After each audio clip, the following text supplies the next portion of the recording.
हम लोग भारत के पहले आम चुनाव की चर्चा करेंगे। भारत का पहला आम चुनाव जो अक्टूबर 1951 में चालू हुआ और फरवरी 1952 तक चला था, करीब 4 महीने।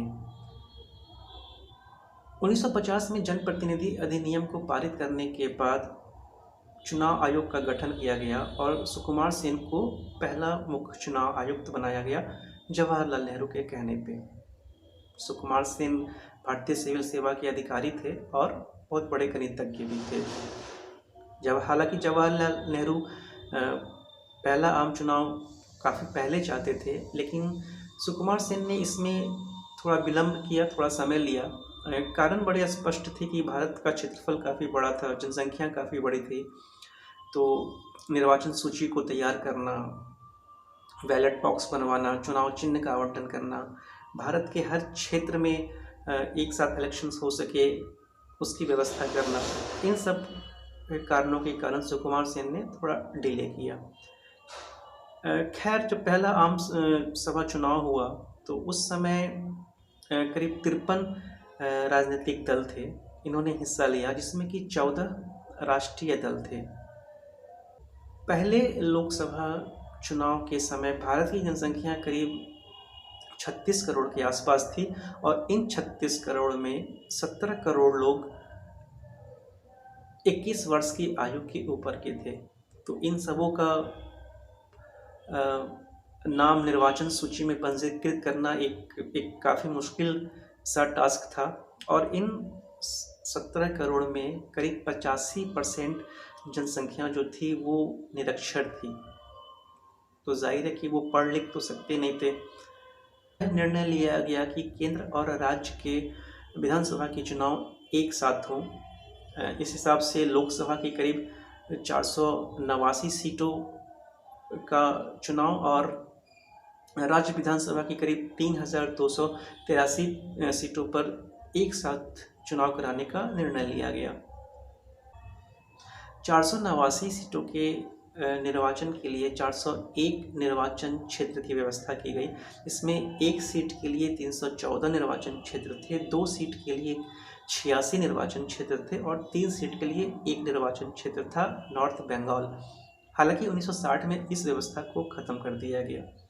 और अगर पार्टियों की बात करें तो चूँकि उस समय कांग्रेस तो सर्वोच्च पार्टी थी, इसके अलावा श्यामा प्रसाद मुखर्जी की जनसंघ, डॉक्टर भीमराव अंबेडकर की शेड्यूल्ड कास्ट फेडरेशन, जेवी कृपलानी की किसान मजदूर प्रजा परिषद, जयप्रकाश नारायण और डॉक्टर राम मनोहर लोहिया की सोशलिस्ट पार्टी के अलावा सीपीआई जो थी, ये प्रमुख पार्टियां थीं।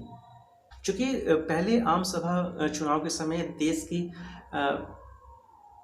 काफ़ी जनसंख्या जो है वो निरक्षर थे, इसलिए चूँकि इलेक्शन के समय देश की काफ़ी जनसंख्या निरक्षर थी, इसलिए हर उम्मीदवार के लिए अलग अलग बैलेट बॉक्स की व्यवस्था की गई, अलग अलग कलर की।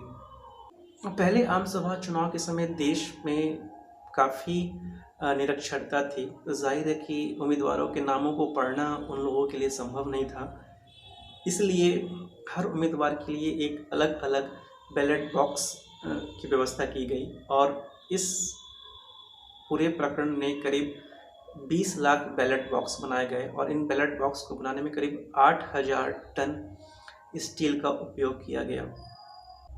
अगर हम चुनाव के परिणाम की बात करें तो कांग्रेस जो है वो सबसे बड़ी पार्टी बन के उभरी और करीब 489 सीटों में उसे 364 सीटें लोकसभा में मिलती हैं और राज्य विधानसभा में करीब 2248 सीटें कांग्रेस को मिलती है। लोकसभा की सीटों की बात करें तो कांग्रेस को करीब 44% वोट मिलते हैं। इसके दूसरे हिसाब से देखें तो करीब 55% वोट कांग्रेस को नहीं मिलते हैं।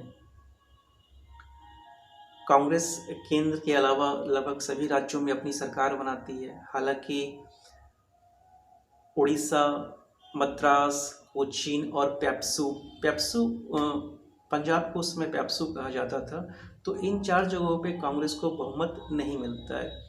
इसके अलावा सीपीआई को करीब 16 सीटें मिलती हैं। हालांकि सीपीआई का वोट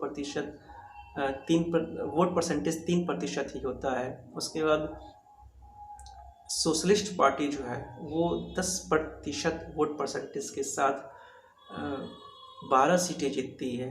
और जेवी कृपलानी की किसान मजदूर प्रजा पार्टी करीब 5% वोट शेयर के साथ 9 सीटों को जीतती है। इस इलेक्शन में कुछ अप्रत्याशित घटना भी होती है। कुछ ऐसी घटना होती हैं जिसका उम्मीद किसी को नहीं था। डॉक्टर भीमराव अंबेडकर जो कि बॉम्बे नॉर्थ सेंट्रल से खड़े होते हैं, यह एक रिजर्व सीट होती है। डॉक्टर अंबेडकर उस सीट को हार जाते हैं। उसके बाद वो राज्यसभा से संसद में पहुंचते हैं। हालांकि 1954 में वो फिर बांद्रा उपचुनाव में खड़े होते हैं और वो उस इलेक्शन में भी हार जाते हैं। इसके अलावा जेपी कृपलानी भी फैज़ाबाद सीट से हार जाते हैं और जवाहरलाल नेहरू फूलपुर से चुनाव जीतते हैं। इसके अलावा जवाहरलाल नेहरू फूलपुर से चुनाव जीतते हैं और भारत के पहले प्रधानमंत्री बनते हैं। धन्यवाद।